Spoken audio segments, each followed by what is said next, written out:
Welcome back to another conversation. So today I've got with me John, and we're going to be talking about effective altruism, and we'll get into what that is for anyone that doesn't know. But we'll be talking about effective altruism and it's sort of, I don't know how you'd put it, like confluence with antinatalism. If there is a confluence, if there is one, like, what would the character of that be?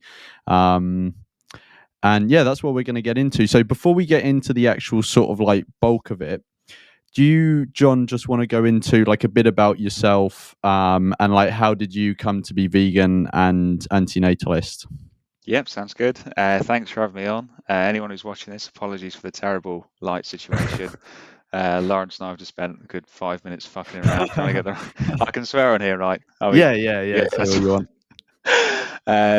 So yeah, how did I become vegan? So I was at uni, and like quite a lot of uni students, you end up talking about politics with not a huge amount of knowledge of what you're talking about. Um, I grew up in a broadly left-wing family. Obviously, you go to uni, which is like a very left-wing space, Mm. and everyone's talking about politics and this kind of thing. Um, in my third year, I took a module in environmental law. I was studying law at uni, and again, as a left-wing student, you're obviously very passionate about the environment, and it was when I was studying this module that I saw how depressingly bad the situation was in terms of climate change and action on climate change. The way I describe it is that the problem would be up here somewhere. The law would be attempting to do this much, and how much is actually happening would be down here. So the law would be modest in trying to pass something that countries or corporations would agree to doing, which wouldn't address the whole problem, but would partly address the problem. But then even that law wouldn't be being upheld. So it was after seeing that that I thought I do need to actually start doing something. Mm. Um, I'd known for years that eating meat was bad for the environment since I was about 15, and we looked at it at school. And for the first time, I wasn't doing something uh, for like social purposes. Like we have to be honest, a lot of people talk about their political opinions to gain social acceptance. Like they might in their heads Yeah. think that they're doing a good thing, but really a lot of it's around social acceptance. But there was no pressure on anyone to go vegetarian or vegan at uni. Despite everyone having a lot of lofty ideals. But I thought, no, this is something that I will actually do.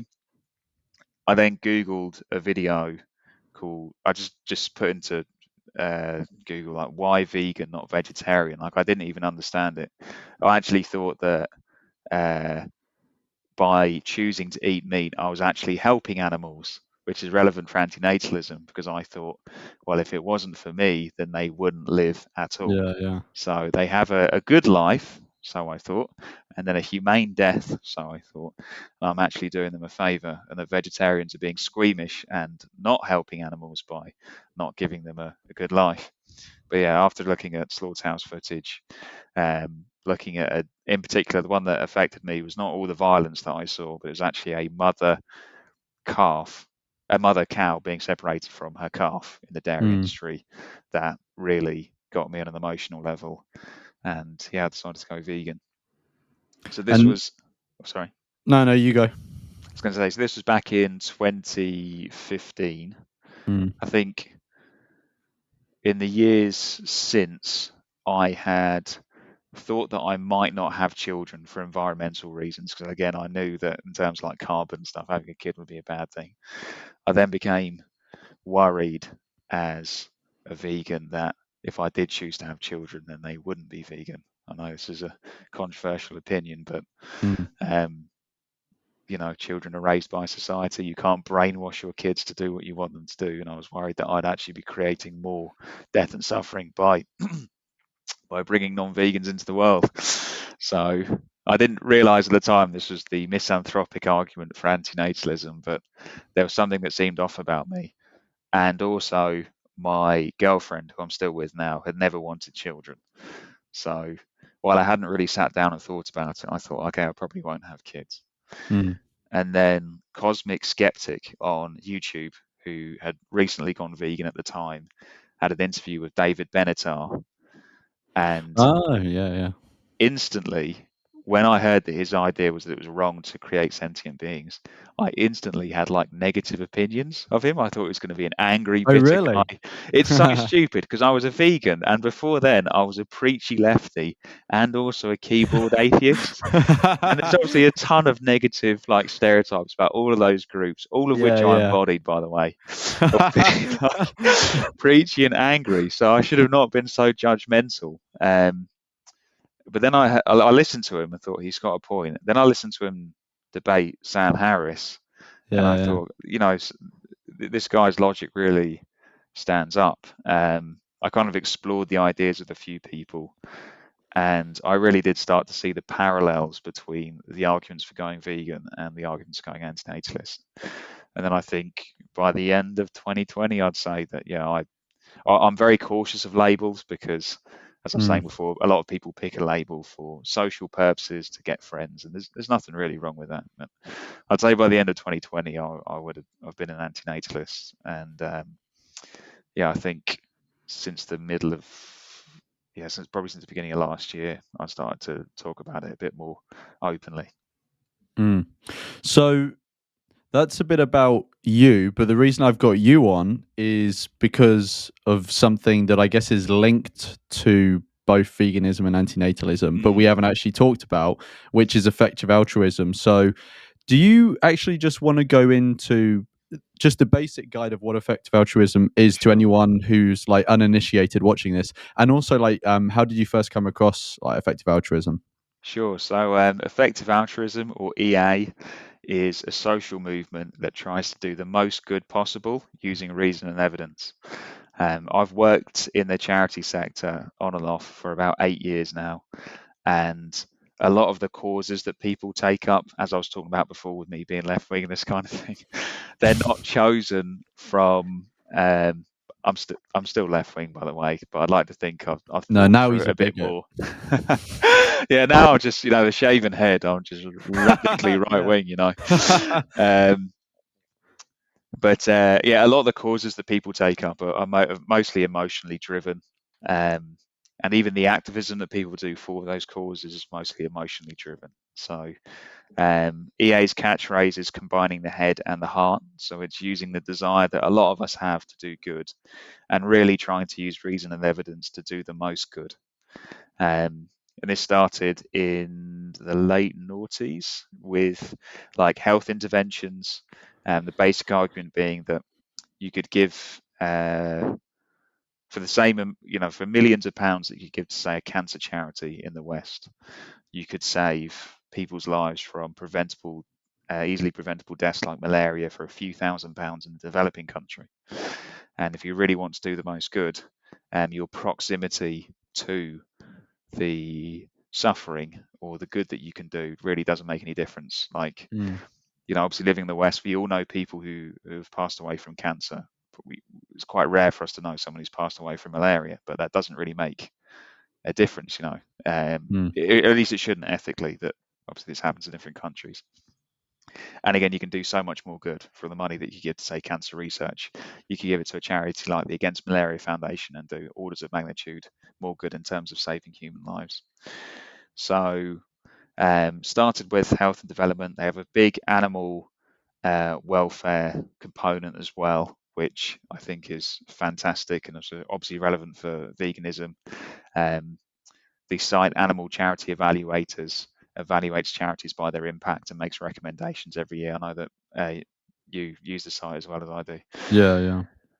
And they also have an area of work which they are increasingly interested in, which is long-termism, which I think we'll get to later, which is around preserving and improving the long-run future of humanity. Mostly all sentient life, but mostly humanity, Mm. which is, of course, very relevant for antinatalism. But in short, that's really it. It's around using reason and evidence um, to do the most good possible.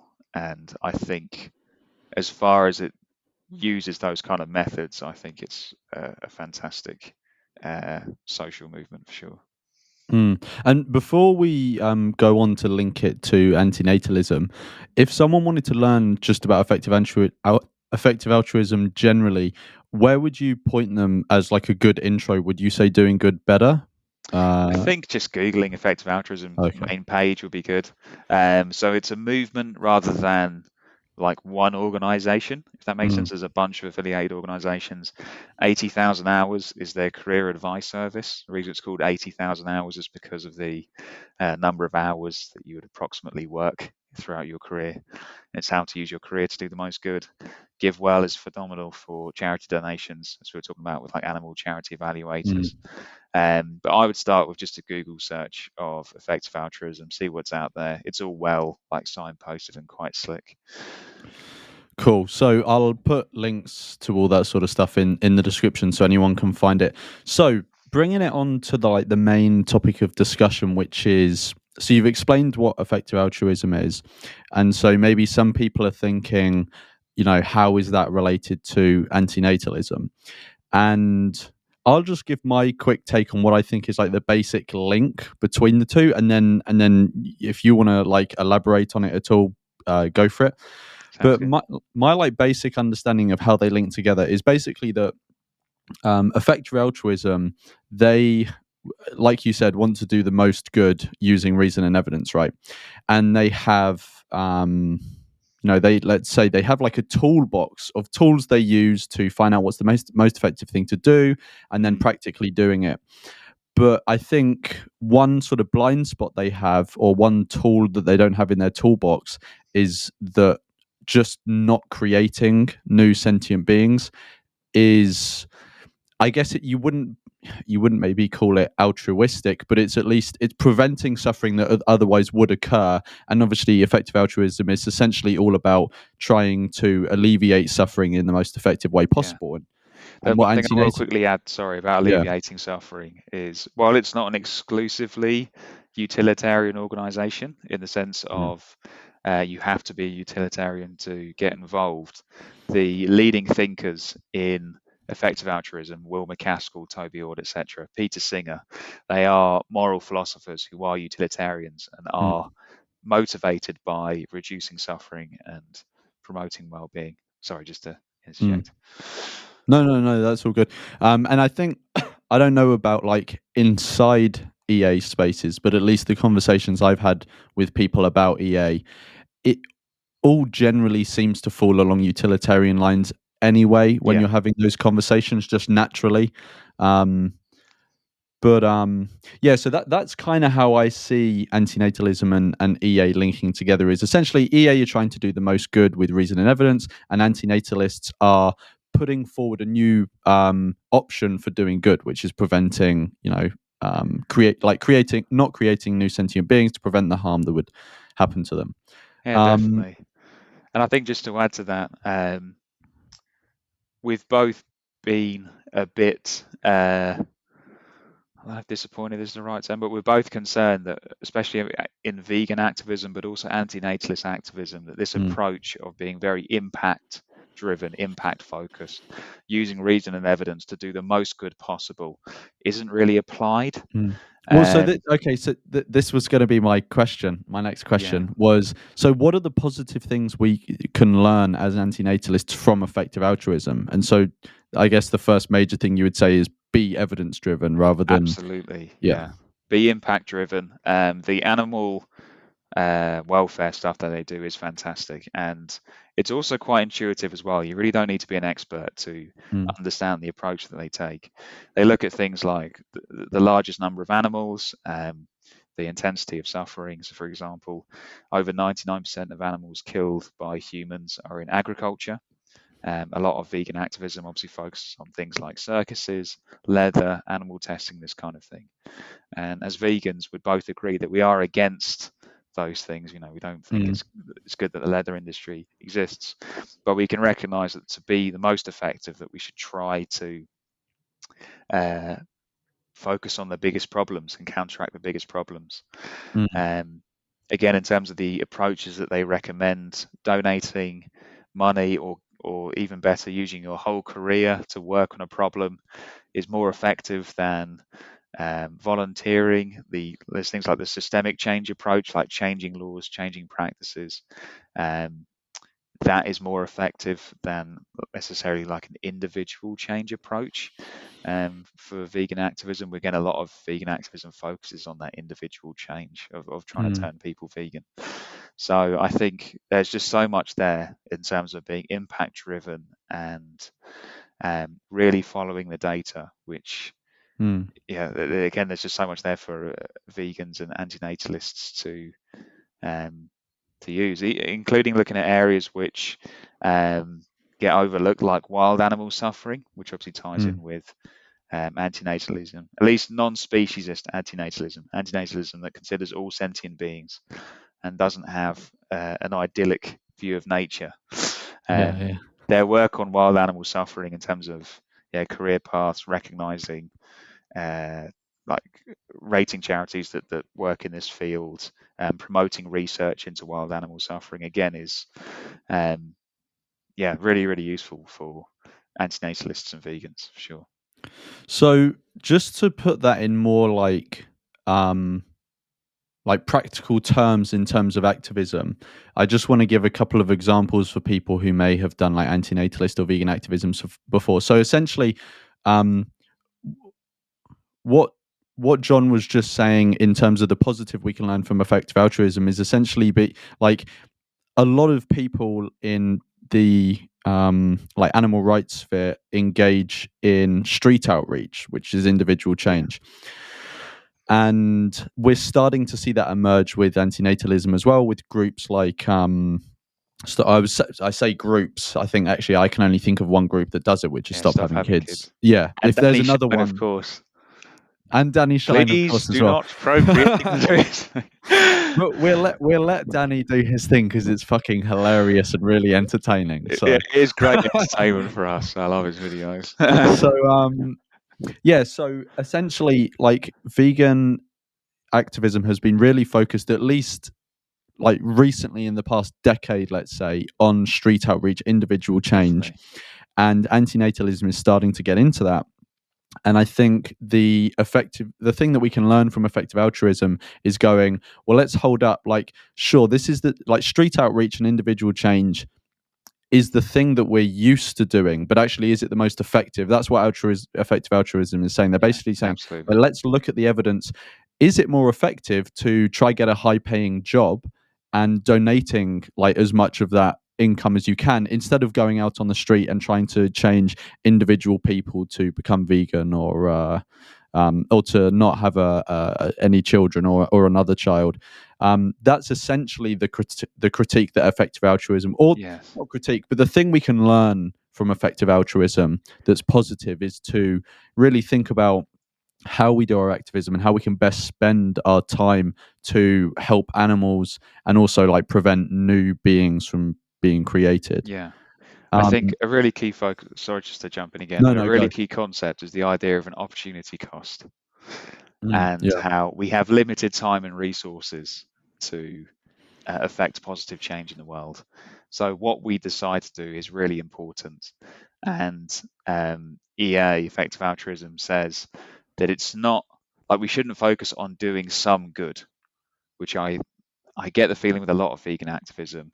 There's almost a culture of not wanting to critique other forms of activism, and I do totally get that. Obviously, we don't want to be divided or whatever as a movement, but with the problems that there are in the world that veganism and antinatalism speaks to, we've only got so much time and resources to try and address these problems, and therefore we should, rather than say, okay, I'll go along to this protest and it will do some good in expectation, and say, no, how can I really do the most good, and how can I encourage others to do the most good as well?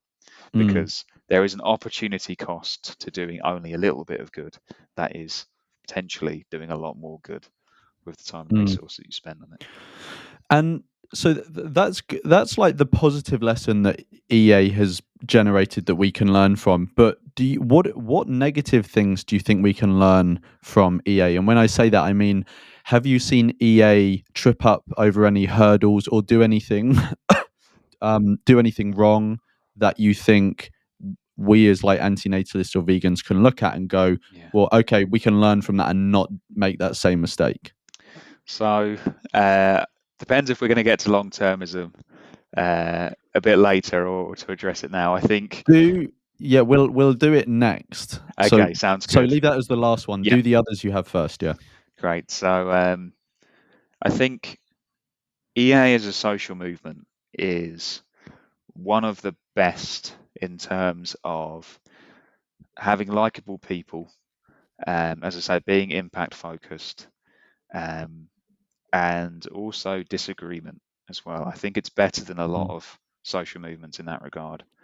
That said, it doesn't escape the cultish dynamics, the hero worship, mm, and the sometimes arrogance and just general arseholery that you get in a lot of social movements as well. Like it might yeah, have them a yeah. lot less, and there's a lot of public statements from the leading lights within EA to try and counter this. But I think any social movement that is attempting to do good and claims to be based upon reason and evidence, it can lead to social dynamics of people being sanctimonious arseholes, quite frankly. And we've all done it. We've done it as vegans, we've done it as antinatalists. When you hear the same dumb excuse for having children and you just dismiss it, it's just like, oh, don't need to hear that. But as a movement, it can really bite. And in EA, it has, you know, a lot of people go to EA events and get put off by what they see as a lot of snobbery. Mm, And a lot of people have reasoned that because they are doing so much good, that they don't have to be nice, if that makes sense. mm, And rationally, I get that totally. Because if you're talking to me and I could go and talk to this person over here and have a more productive conversation, which in theory could lead to more reduction of suffering, I'm just going to say, I'm not interested and turn around and walk off. Like, there's a rational case for doing that. But yeah. if everyone does that, you turn from one arsehole into a huge, huge, Yeah, just a snobbish, species of elitist. assholes. Exactly, yeah. And it's interesting we're having this conversation now. I know that we're scheduled to do this for a couple of weeks, but just over the weekend, FTX, which was the biggest funder of ES, the biggest single funder, I believe, of EA funded work, has completely collapsed. It's a big crypto firm. And the guy who set it up expressly did so to earn to donate. So he'd sought to get the most money possible to earn to give. And it was phenomenal that he did that. Again, there's some questions around his dealings, and it did look like there's some fraud there. But you can recognise that if it is true that this is genuinely what he did, then this is a wonderful thing to do. But it did create again weird dynamics where people were scared to criticise him because Mm, he's the one that held all the power. Will McCaskill, who comes across as a very likable guy, the philosopher who set up EA, through no fault of his own, I think, because he's always trying to downplay and be humble. People mm, do look to him a bit as a messiah. yeah. His latest book, What We Owe the Future, um, particularly with some of its optimistic long-term visualization. Some people might even say, um, what's the what's it called when not paradise, when someone's a utopian, like with Utopia. some Yeah, yeah. potentially utopian visions. It does have some cultish, quasi-religious Mm, aspects. Again, I think that EA has them to a lesser extent than pretty much any other social movement that's trying to do good. Certainly compared to left-wing groups, environmental groups, vegan groups I've been in, but it can, um, yeah, the propensity for cultishness, hero worship, and elitism is unfortunately strong in EA as it is in pretty much every social movement. mm. So if the antinatalism can avoid that, if we can avoid hero worship, avoid being sanctimonious assholes, I think there's and a fat chance, but we can try. yeah, exactly. I mean, human nature being as it is, it's probably going to happen. But I think we need to be wary of that. That a movement Mm, like EA that really has done its best to avoid these dynamics to some extent has still fallen prey to them, and mm. that's something that we need to be wary of. So you mentioned before long-termism when I was asking some, like the negative things we could learn from EA, and we've like mentioned it before, and it's the subject of Will McCaskill's new book, What We Owe the Future. Yeah, He's sort of essentially introducing it to the general public, basically. I think that is sort of like what he's trying to do. Is it's like he's trying to make it more pop culture-y. yeah, Um, and I think you explained before briefly what long-termism is, but it's basically, I mean, the basic concept is that we need to have decision-making processes that take into account how we're going to impact the long term, but also recognize that we can make quite small actions now that will have massive benefits long term. yeah, But also, what is kind of linked in and long termism, one is quite heavily associated with effective altruism. They sort of, they sort of coupled together. Um, but also long termism is kind of coupled with this enthusiasm to yeah. bring new generations into existence. I get the sort of impression that Will McCaskill every night sort of masturbates over the idea of just bringing new people into existence. Just these billions and billions of people that we can give blissful lives to. What were we just Um, saying about not being sanctimonious and being ourselves? Wasn't very charitable there. look, it's early days. I'm still working on it. That's fair. That's fair. so, but I'll try better. So, so we've spoken before, like in just casual conversations, about how we understand where long termism is coming from, but we don't like the fact that it's so enthusiastic. And I think I don't know if we came up with the term or we just sort of like threw some words together, but we kind of referred to the long termism I think we would like to see is like reluctant long termism. Yeah. Do you want to maybe go into what the difference is between enthusiastic and reluctant long termism, and why you think reluctant long termism is actually the more sensible route to go down? Yeah. I think with any terms like long termism, etc., they do tend to come with a lot of baggage, and Yeah. the term long termism hasn't been in use that long. That's partly one of the aims of Will McCaskill's book is to get the term out there. But as I understand it, its most stripped back version, I think, is a moral theory that's very plausible and one that we should uphold.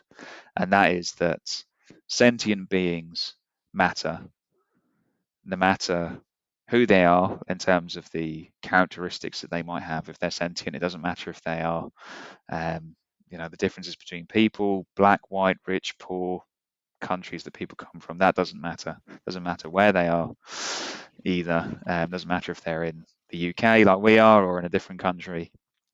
But it also doesn't matter, obviously, in terms of species as well as vegans. If someone's a sentient being, it doesn't Mm. matter if they're human or not.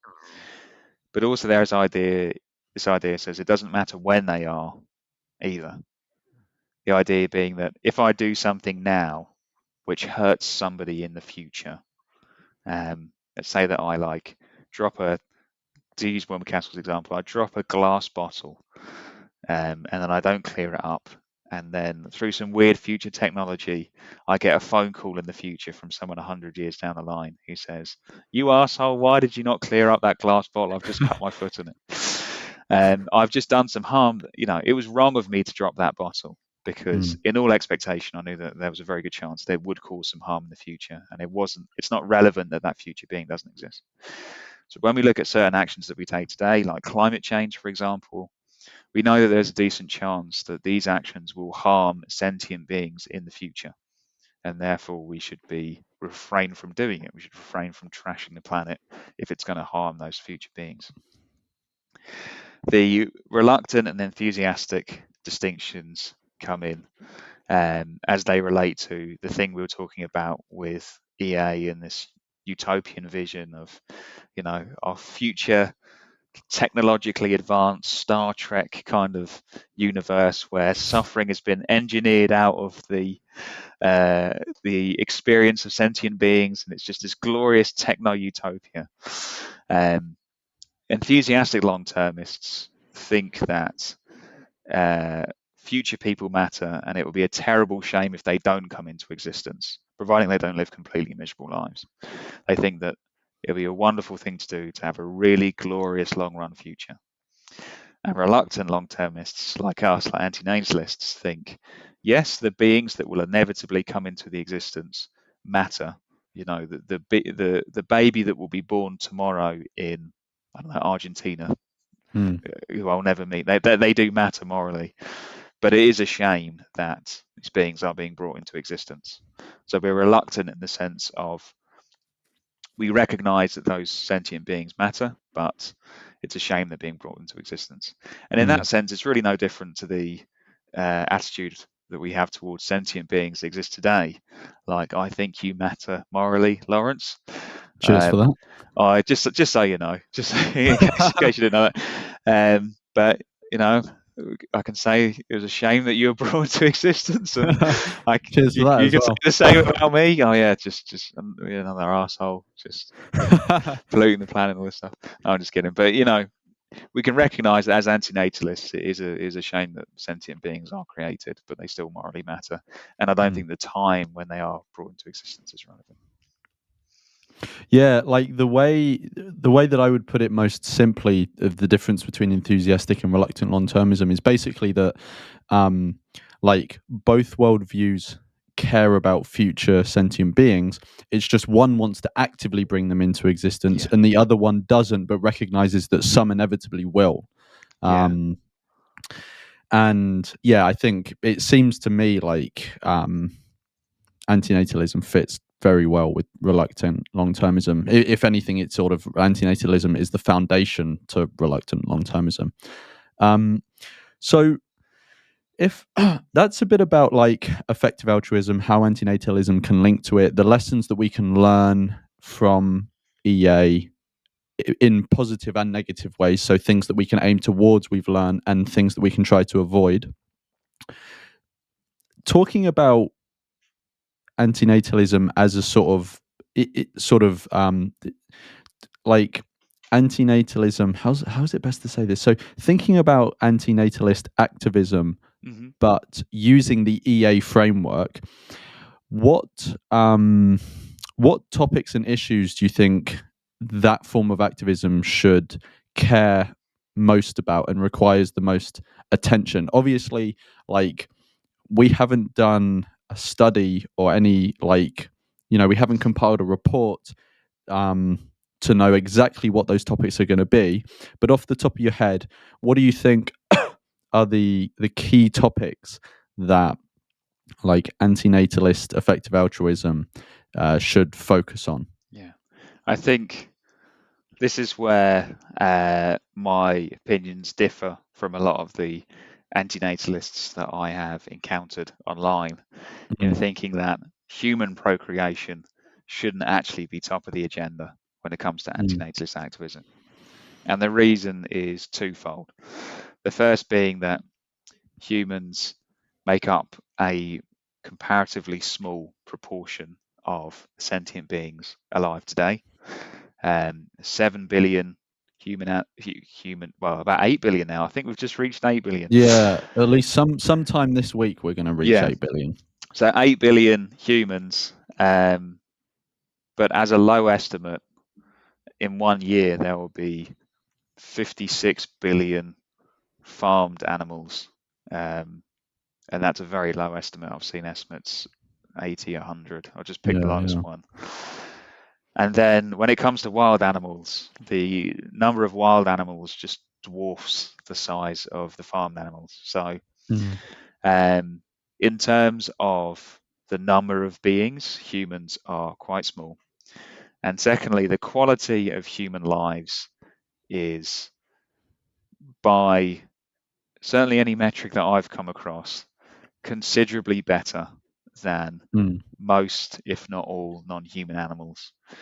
So I don't think that's controversial when it comes to farmed animals. I mean, they are literally factory farms are concentration camps for animals. It's horrific.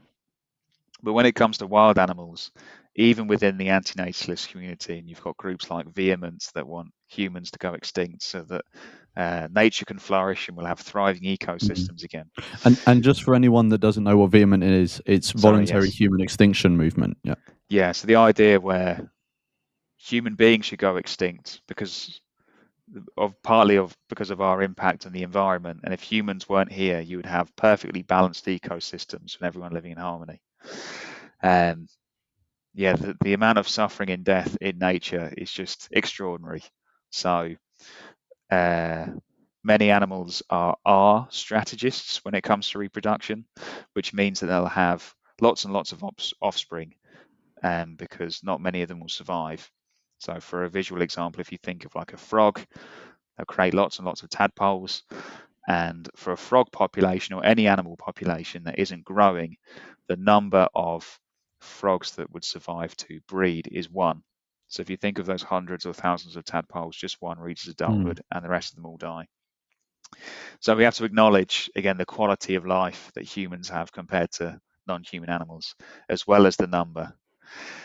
I actually did think of a third reason, in fact, and that is that if humans were to die out, if vehement did get their way, then there would be no beings left really capable of doing anything about the animal suffering that would be all around. There's a lot of misanthropy in the antinatalist and vegan communities, and I totally get it. Humans, we are moral agents and we still do really fucked up things to each other and to other sentient beings, but we are the only beings that we know of that are capable of ending suffering, of consciously deciding to stop procreating, of consciously causing other animals to peacefully go extinct by, for example, ending factory farming and not breeding them into existence. So yeah, for those three reasons, the quality of life, human life, the number of humans, and the fact that if humans do go extinct, it'll leave a whole bunch more suffering. I don't think we should focus on human procreation first. So can I, just before you move on from human procreation, I just want to kind of summarize that in slightly different words in case anyone, because I think like the vast majority of people who are going to watch this are going to be antinatalist, and to hear another antinatalist say we shouldn't focus on human procreation is going to be like, is potentially going to be very counterintuitive. And I actually think you did a really good job of like explaining why. But just for people to get it, I want to go back to the idea of opportunity costs that you talked about before. So most most antinatalists, if they were going to do activism like stop having kids, for example, it would be completely focused on human procreation. Yeah. And essentially what you're saying is that if we're talking about non-species antinatalism, we need to look at the totality of sentient beings in existence, which is trillions and trillions and trillions.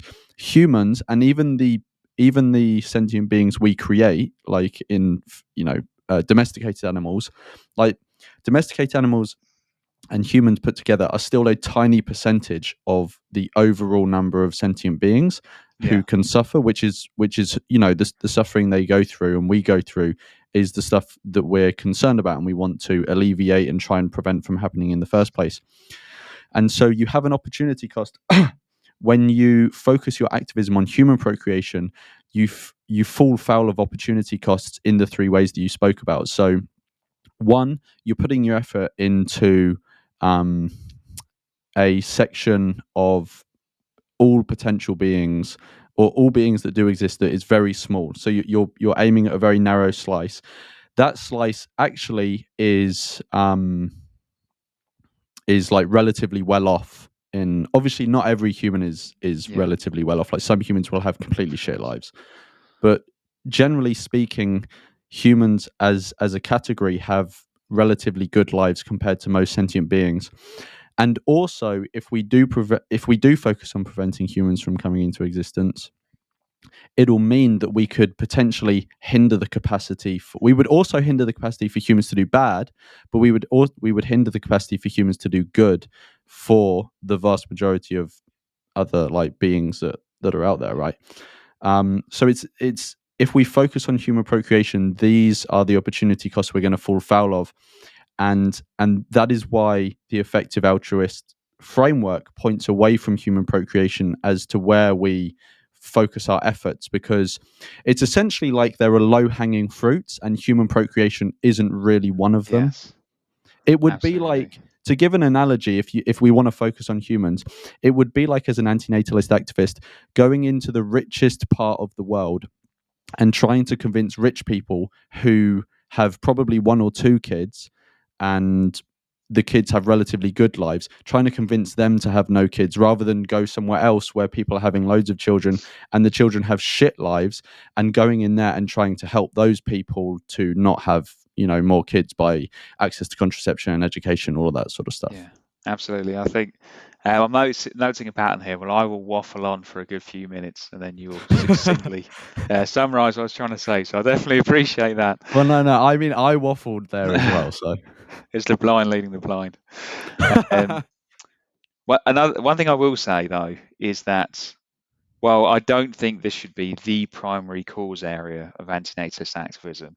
I do think it is important for the ideas of antinatalism to propagate. And the way you do that, I think, is by leading by example and making it clear that, again, we shouldn't be having children. In the same way that a vegan can say, right, I'm not going to wear leather and I'm not going to go to the circus, but that I'm not going to make that the cornerstone of my activism, if that makes sense, because there are other problems out there. You were talking about, like in your example, about how the procreation for people who are in worse scenarios. I do think actually that for the propagation of antinatalist ideas, it might be worth dedicating some time on that, in the sense of like women's empowerment initiatives in developing countries, access to contraception, that kind of thing. But I think the main good of that would probably be through the, if it's done well, the proliferation of antinatalist ideas compared to, say, if we moved away from factory farming, that kind of thing. So that would be sort of giving some time to focusing on humans, but really not for the end of preventing. Well, that would be a benefit, preventing the humans from being created, Yes. but it's to the end that humans would increase their capacity for doing good for the vast majority of beings, right? Because there would be more Yes. people with the antinatalist meme in their head and wanting to do good. And Absolutely. And also, not having children frees up your capacity to do good in the world. yeah, It saves you, well, inflation's probably a lot higher, but last time I looked, 200 grand a pop in the West that you could be donating to charity. So even on a monetary thing, it's worth not having children. You mentioned the other, you asked about the cause areas. I do think that human yeah, procreation is something we should be, something we should care about, but not necessarily something we should focus on. Factory farming and wild animal suffering. It's hard to tell which one to focus on more, because with factory farming, like the intensity of suffering is obviously extremely intense, and it's also one which is quite tractable in terms of we can actually do something about it. yeah, So yeah, by encouraging people to switch towards plant-based food systems or lab-grown meat, you can save, we would save tens of billions of animals each year from being tortured and killed. On the other hand, wild animal suffering, there's a very, very large number of beings, and also it's a very neglected area. So one person could conceivably have a very big impact in wild animal suffering, especially given that all the trends at the moment in environmental activism are increasing wild animal suffering.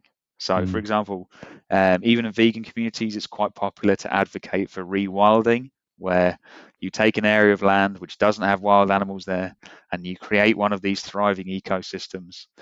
Obviously, there's tons of conservation efforts which often focus on predators, so save the lions, save the tigers. Obviously, these beings go ahead to rip to shreds other sentient beings. So there's potentially a huge opportunity there for people to counter some of these trends for people in the environmentalist space who think they're helping wild animals, to actually say, no, focus on the experience of the individual animal rather than on things like species conservation, biodiversity, that kind of thing. Then the last area, this is where it gets a bit sci-fi, is in the realm of AI and the idea that we could conceivably create just untold amount of suffering, untold numbers of new sentient beings through AI. So at the moment, we don't have any reason to believe that AI, artificial intelligence, it's like computer systems. We could conceivably create computers that would be, or devices that would be sentient, experience pain, suffering, have desire to live, all this kind of thing. And in theory, we could, if we were to do that, and this being was to kind of replicate itself quickly, we could create vast numbers of sentient beings, and also beings that have the capacity to suffer way more intensely than we do. They might have more emotional intelligence or more sensitivity to experience, in the same way as a pocket calculator can calculate maths hundreds of thousands of times faster than humans can. We might accidentally create computers or intentionally create computers that can experience experiences hundreds of thousands of times more intensely than people can. So hard to know of what specific examples to go through there, other than just try and prevent sentient AI being brought into existence, basically. But those are, just to recap, those four cause areas. Sorry, Yeah. so human procreation, animal agriculture, wild animal suffering, and artificial intelligence. I think are the four cause areas that antinatalists should focus on. But very quickly, mate, I just need to go and blow my nose. It's kind of grim. Yeah, no, Not that's all good. helping with the creepy face with snot running down. 1 sec. No, go for it. I can edit this bit out. I think you should leave that bit in, because otherwise people might wonder what you. I'm always, if I'm watching a stream and it gets cut out, I think, what did someone, go on a racist tirade, or they do a line of coke off the laptop? Like, what was that? Yeah, It was all very innocent. Definitely the vibe we're giving absolutely, off. Yeah. Cool. So I will leave that bit in then. Actually. So we've gone over, if antinatalism and effective altruism were to come together in a confluence, what the key areas we think, at least at this point, would be those four that you've just gone over. And it may be the case that there may actually be a fifth or sixth key area of focus. It's just that, I mean, can you think of anyone in the world that is doing research on antinatalist effective altruism? Like, maybe there's like one or two people who are doing stuff related to it, but there's no one who's consciously sat down with those two ideas merged in their mind doing research on that.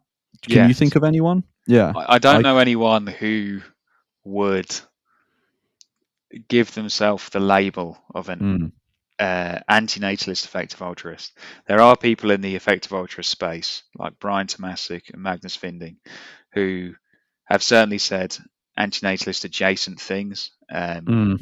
In your links, if you can link the forum post that Magnus Finding did, which was criticizing McCaskill's chapter in his new book about creating happy people, I think that would be brilliant.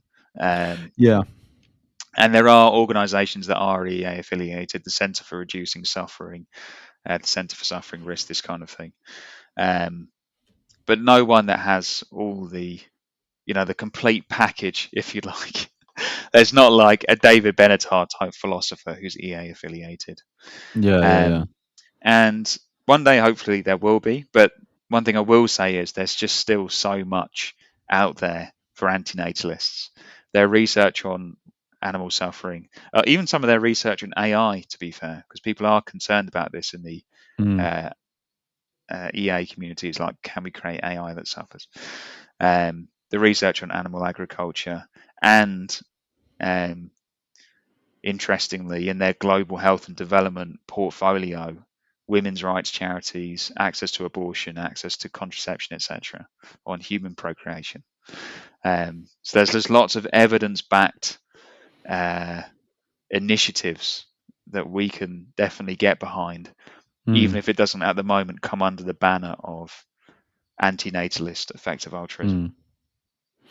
Yeah, and the reason I brought that up is because I was saying there's like the four areas that we've sort of pointed out, but because this specific way of looking at EA is not really a thing at the moment, and no one's been focused on doing research on this, there may be large cause areas that we just haven't really Oh, thought of yet. absolutely, yeah. Big You moral know, they blind might just spots. Yeah, yeah, exactly. It might be a big yeah. Like antinatalism is a big moral blind spot to EA. Generally speaking, you know, antinatalist effective altruism may have a big moral blind spot that will be discovered when people start to, you know, spend more time thinking about this stuff. So the next thing I wanted to ask is obviously we haven't actually, I think we've actually already answered that question. So what do you think if this sort of idea of linking antinatalism and effective altruism is put out into the antinatalist world, which it, if it hasn't before, it will be with this video. What do you think could be like expected kickback for introducing effective altruism into antinatalist sort of circles or yeah. thinking? So, interestingly, when I've been talking about impact within animal rights spaces, um, a lot of people find that it can be quite a heartless way Mm, of looking at the world, in the sense of if you're saying don't go to the fur demo, the anti-fur demo, you should stay at home and donate the money that you would have spent traveling to the fur demo to an effective charity that works on factory farming. People think there's something almost heartless about that. mm, That you're saying, therefore, that you don't care about fur. And it's really not that you're saying that, but I can understand why people have that perspective because you're mm, saying that we shouldn't be campaigning on that issue. And I can see something similar with antinatalism, where if I'm coming along and saying, don't focus on human procreation, like humans have better lives than wild animal suffering or wild animals, people could see that as quite heartless, that I'd be in some way validating their experience of suffering. mm, And also, as well, a, a big reason that people choose the activism that they choose is for social reasons. Like, we have to be honest. mm, Even now, both of us still occasionally go to vegan activism, which we don't even believe to be that impactful mm, for social reasons. yeah. I guess we do it more explicitly and more consciously than others do. But you know, living in a natalist world when you're an antinatalist, or a non-vegan world when you're a vegan, can be very isolating, and it can be hard to know what to do. And if you find comfort going to your Stop Having Kids group, just for example, or an anonymous for the voiceless or whatever, Yeah. and then Or someone going comes around and with a megaphone. yeah, or doing a Danny Shine.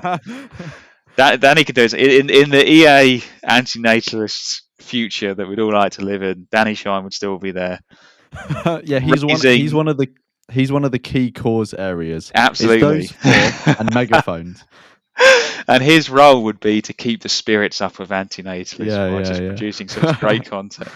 yeah. Um, if someone comes along and says the activism that you're doing, which you get so much from, is what, even if you don't say it like this, they interpret it as a waste of time, then that can be quite hurtful.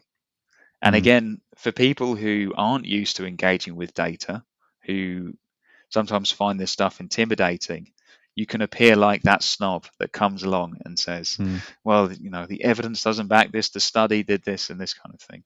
So I think it's partly on those of us who would try and align antinatalism with some EA mm, principles around maximizing impact to make the message palatable, and recognize some of the emotional attachment that people can have to the old way of doing things. Particularly with something like wild animal suffering, it's a comforting view to people, I think, to think that nature is wonderful. You know, mm, nature is a world that doesn't have uh, Jeffrey Dahmer. It doesn't have Vladimir Putin. It doesn't have factory farming. It doesn't have all of these moral atrocities, in the mm, sense of the animals that cause suffering in the wild aren't agents. They're not actively going out to cause harm. because they don't make a moral decision to do it. Whereas if humans are around, that is the case. I can understand why a human-free world has its appeals. There is something comforting about that, and letting go of that comforting thing to face up to the reality of some of the things we're talking about can be very upsetting. And I don't think that should be dismissed either. We're talking about EA being a bit snobby. I think that sometimes EA can be a little too harsh on people for having perfectly understandable emotional reaction to something and saying, well, that's not rational. It's not rational, but I don't think you need to be an arsehole about it, Yeah, and I think I think there will be negative kickback to trying to introduce EA sort of frameworks or ideas into antinatalist circles, but I think that's why it's actually important to do it earlier than later, because Absolutely, yeah. antinatalist activism is, I mean, I haven't been in antinatalist circles for an amazingly long time, but from what I know about what it was like before I was in them, it seems like the activism side of it is kind of just getting going. And I guess if there's potential for the activism to go down the route of being relatively ineffective when it could go down a route of being much more effective, it's better to try and shift that trajectory much earlier on, which is actually something that Will McCaskill talks about in his new book, What We Owe the Future. I've just started reading it. I'm not that far into it, but he uses the example of climate change. He says that the negative impact that humans could have on the environment generally, but specifically on the climate, has been known about since I believe the 1800s. Yeah. And if relatively small, low-cost things could have been done back then, we could be in a much better position than we are in now. Absolutely. And the same sort of idea of or way of thinking about it could be applied to antinatalist activism. Because I think if, like in like in vegan activism, at least maybe less so since the pandemic, but before the pandemic, there was massive amounts of people doing street outreach. It's maybe died off a bit since the pandemic, but it's starting to come back up. But that now is like the established form of animal rights activism.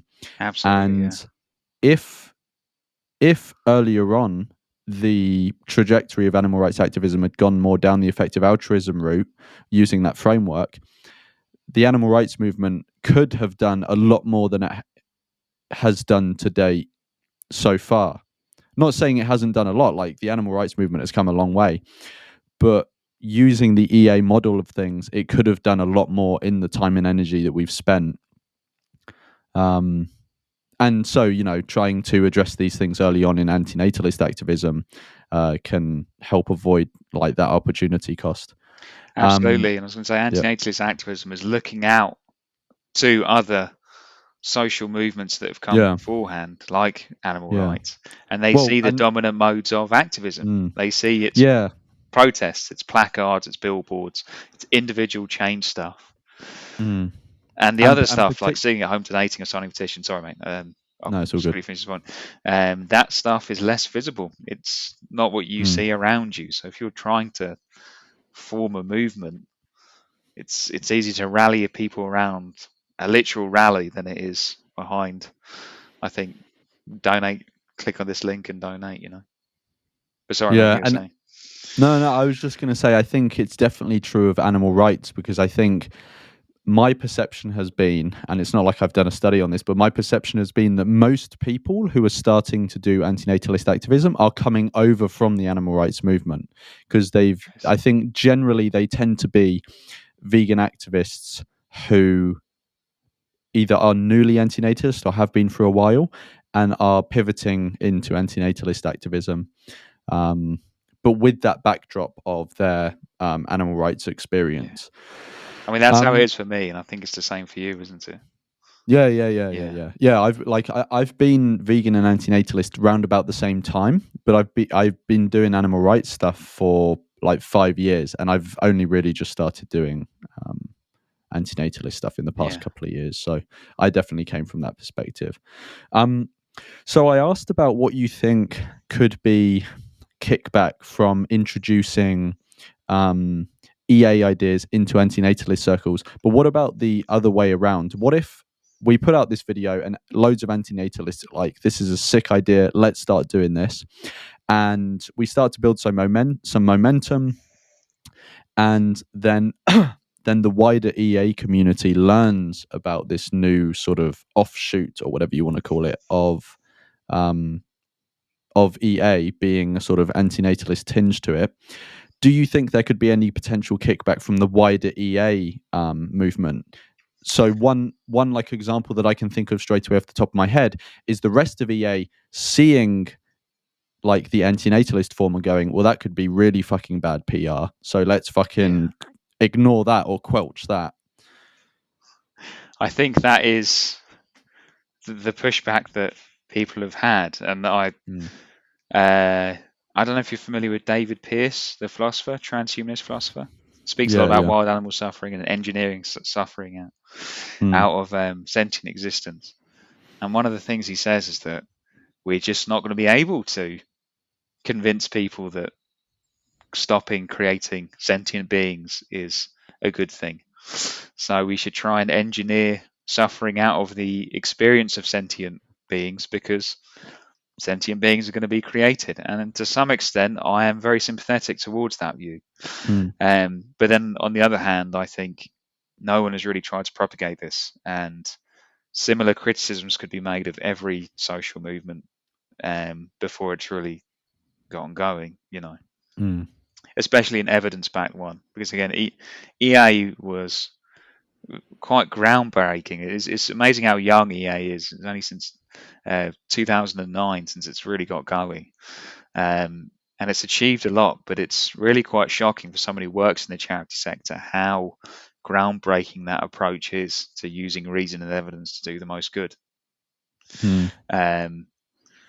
So there hasn't been an evidence-backed, there hasn't been an antinatalist movement really, let alone an evidence-backed one. So I think before we give up and just say the natalists have won, let's give up on this antinatalist project, I think it might be worth giving it a good go, I think the philosophical objections will come back.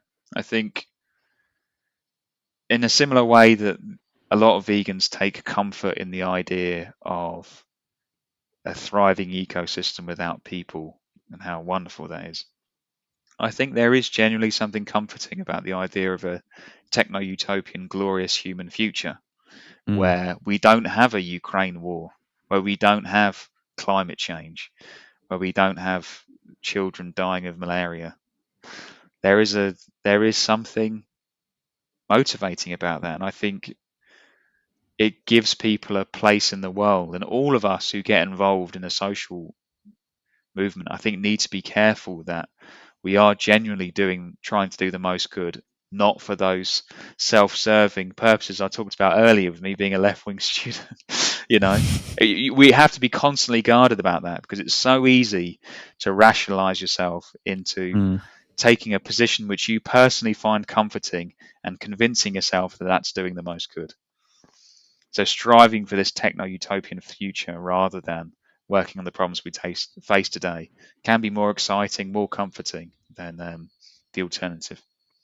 So I think there'll be that. And in terms of like philosophical objections, I was just going to say, sorry.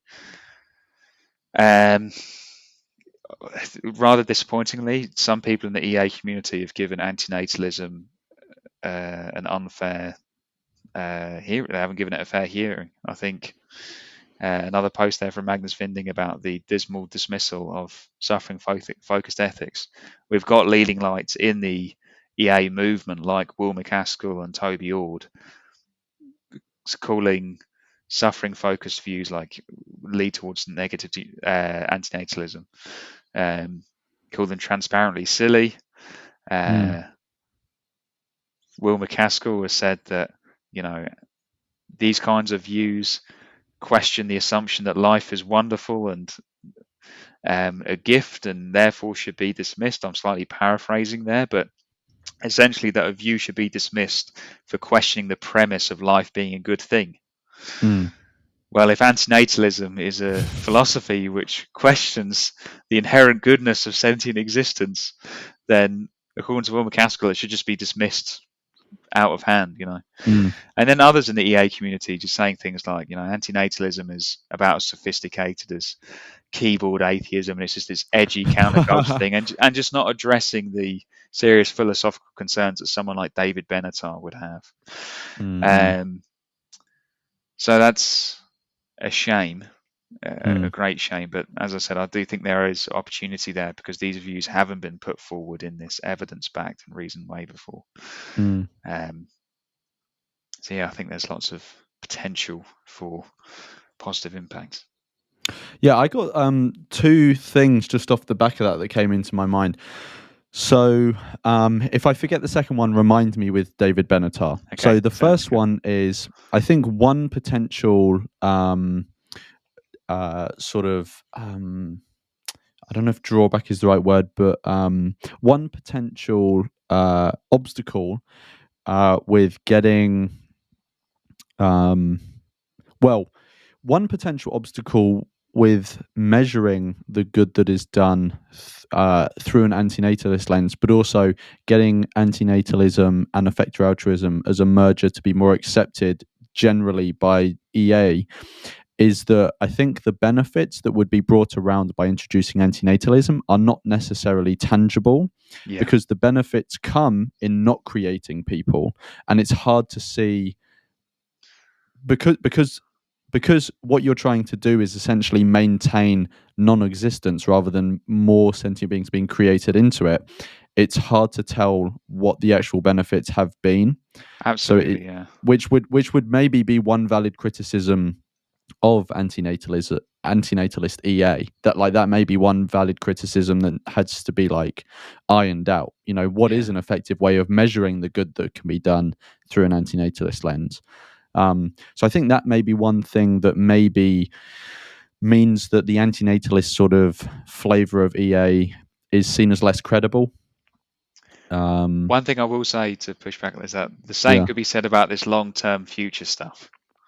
Like that's true. the long-term future will never arrive. We're only ever living in Yeah, the yeah. present. And when in 10,000 years' time, if there are a bunch of people living in this techno universe, they won't think of themselves as living in the long-term future. The Mm, long-term future could be another 10,000 years or 10 million years, however long it is. mm, So I'm not sure if that would necessarily be a criticism, just because the EA folks are currently involved in um, a lot of speculative approaches compared to yeah. what they used to do, which was more tangible. We've delivered this many bed nets, we've changed this many laws, etc. Mm. So that's a good point. So the other thing I was going to say, so I've David asked Benatar. about, yeah. So what I was going to ask about now is, um, do you think, how do you think, and it's completely fine if you don't have any thoughts on this, because well, you'll see why, but how do you think in academic circles antinatalism is, most of the sort of content that's being created, or the memes that have been created around antinatalism, have been from academic circles, right, with Mm, people like David Benatar.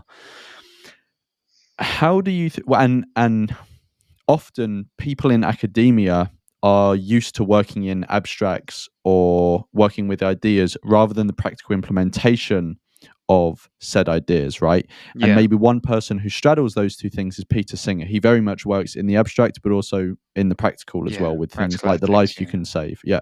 absolutely. So, how do you think this idea of mixing effective altruism in with antinatalism could be received by the academic side of things, by people like David Benatar? Do you think that would be something that they would maybe welcome, or they would be skeptical of? Well, from David Benatar personally, I know that he has said that he's very cautious about people playing God and Mm, having utopian visions that they try to enact. And I do think that is true. If someone was to devote their whole life to creating the benevolent world exploder, for example, I'm not sure if that's something that even I would support. mm, Um, However, I do think Benatar does encourage applied ethics. He encourages people to go vegan and not have children, for example. Mm.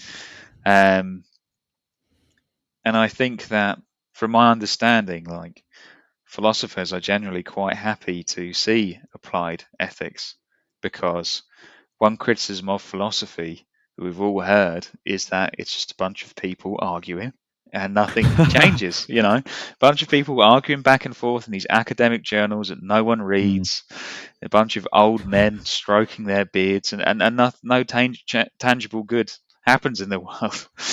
And Peter Mm. Singer was someone who always said, no, we need to do stuff about this and encourage people to do Mm. stuff about this. And it's no surprise that it was Peter Singer, as well as Will MacAskill and Toby Ord, who were philosophers, moral philosophers, who really wanted to create tangible change and apply ethics in the real world. Get it out of the seminar room, out of these, £50, as in pounds in terms of money, not in terms of like weight for any Yeah, yeah. Americans. But these kind of like £50, 800-word philosophy textbooks that no one really reads outside of academia, and have some tangible impact in the world. I think potentially the academics would be quite glad to see people doing something, and Mm. particularly with antinatalism, where there aren't these. As far as I'm aware, and I'd be happy to be corrected if I'm wrong, there aren't these examples of people trying these utopian ideals which blow up in people's faces. I mean, I'm not sure if I want to see any more applications of Marxism, to be honest. I think the 20th century is. I'm not sure if it's worth one more heave to bring about socialism. I'm sorry, and my socialist family, if you ever see this, I'm sorry, but the tremendous piles of skulls in Cambodia and the former Mm. Soviet Union have put me off the practical application of those ideals. Whereas with antinatalism, again, in this evidence-backed way, I don't think we have that baggage of people trying Mm. to enact those ideas and then blowing up in people's faces. Yeah, no, that's true. And if we're speaking specifically about David Benatar, I think he actually has officially commented on effective altruism linked things, because he wrote Peter Singer wrote his famous Famine, Affluence, and Poverty, right? Famine, That Affluence, was, and Morality, yes. That and is the Morality. essay which motivated Will MacAskill to start effective altruism, this idea that Yeah. there is this moral problem and we should do something about it. Mm. And David Benatar wrote a critique of that called Famine, Affluence, and Procreation, I think. Interesting.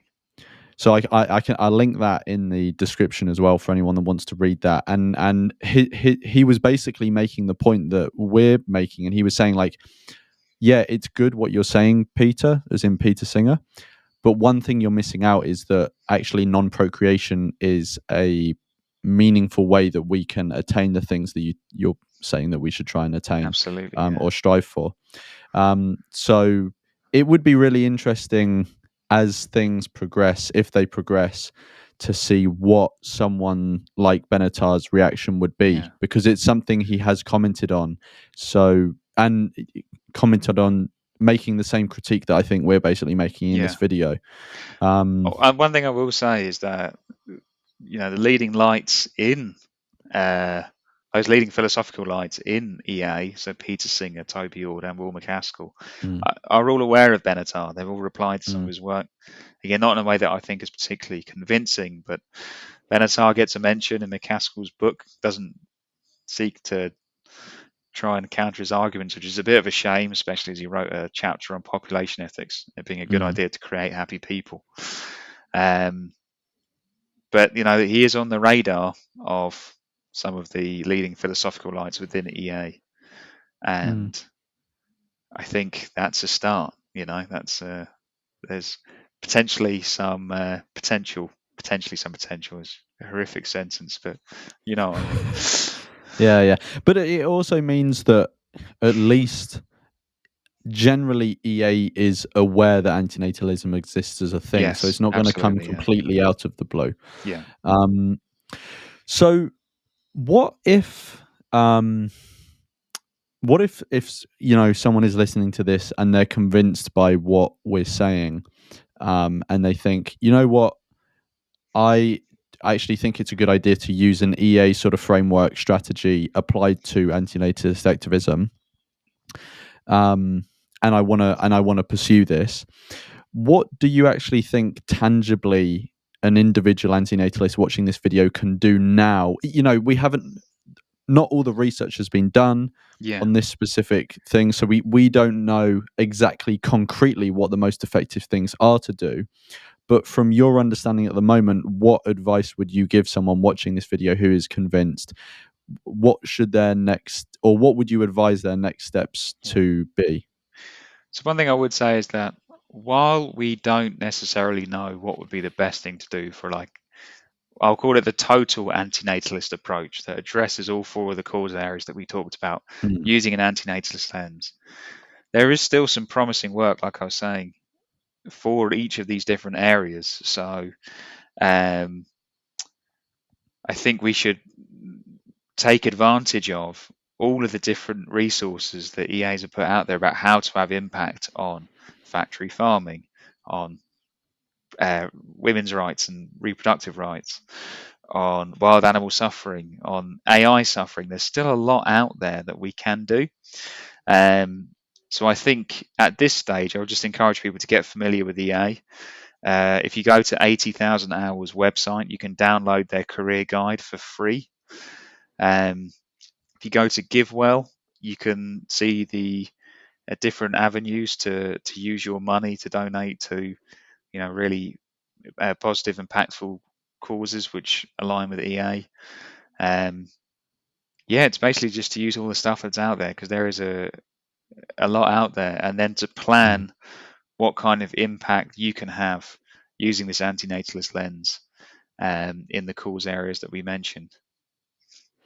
Yeah, and I will put links to all of those things that John's just mentioned in the description. So, like, literally, if you're interested by, or um, enthused by anything that you've heard in this video, just go to the description and there will be links you can click that will take you to the things we're talking about. Um, so yeah, that'll all be in there. I'll include anything else I think is relevant. John, if there's something you come up with after we've finished the recording, just send it to me. I'll include that there. Before we finish, I'm going to come to you for anything that you think we've missed that you want to include. But before Hmm. I come to you, I just want to say, anyone who's watching this video and is um, sort of, you know, interested by what we've been talking about, or thinks that we're, delusional, and thinks that we're gonna, lead the antinatalist movement down the wrong path. If you have any thoughts at all, like, put them in a comment and leave them below this video, because Definitely. one of the intentions of this discussion that me and John are having is to get that conversation going in antinatalist circles, because maybe we are leading antinatalists down a dead end. Maybe we're barking up the wrong tree. So if we are, we want that to be something that's raised. So please Absolutely. leave a comment and let us know what you think is the direction that you think antinatalists should be going down. If if you think we are if you think we are barking up the right tree, the correct tree, and you think there's some things that we have maybe missed out but are sort of part of the general framework that we're talking about, if there's any links to a website we haven't mentioned or something like that, mention it in comments below, and I will then, I'll look at all the comments and then I will find that website and put it in the actual description, so there's a link, all of that sort of stuff. So, like, this is a conversation we really want to get other people involved in. So, if you have any thoughts at all, leave them in the comments, because, like, we'll be reading them and it'll be really interesting to see what other people think. Yeah, John, do you have anything else you want to say that you think you want to elaborate on, or your things we've missed out before we finish? No, I think we've basically wrapped everything up. Yeah, no comments mocking my appearance or my shitty lighting, please. No, I'm just kidding. Yeah, I'd love to hear your feedback, as you were saying, mate. If we are barking up the wrong tree, we really want to know. I've certainly been wrong in the past with my kind of tepid very vocal, do nothing leftist stuff that I was talking about at uni. I know that you wanted to be a dad at some point, didn't you, Lawrence? Yeah. But like prior to being antinatalist, I mean, maybe it's something I'm still open to with adopted children, but I Yeah. think it's getting as I'm, learning more about effective altruism and wanting to do good in the world. It's maybe looking like, even though adopting a child is a really good thing to do, maybe it's not the most effective thing to do. Which again, maybe that goes back to the whole thing of, you were saying, like, people would see this as a cold sort of way of Mm, viewing the world.